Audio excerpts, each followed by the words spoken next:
The two main classes that I teach are water damage and carpet cleaning, the intro, the 101 classes.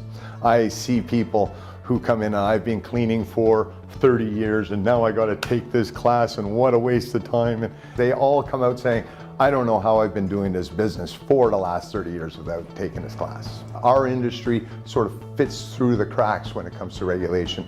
The safety and health field guides are going to reestablish what the law is, not only to be in compliance with the law, but to be duly diligent. So God forbid something did happen to you that was bad, that you would have the systems in place to back you up in court if you were sued. One of the most common questions that we get is, where can I get a copy of the old standard? Now we can just reference the subscription site. And this is a huge benefit because unfortunately people do sue about things 5, 10, 15 years ago.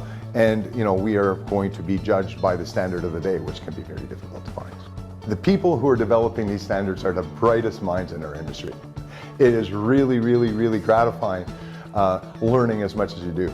The young people underestimate how valuable that they are. So I try and recruit people for some of our standards, and they say, well, I'm just a cleaner. I go, what do you mean you're just a cleaner?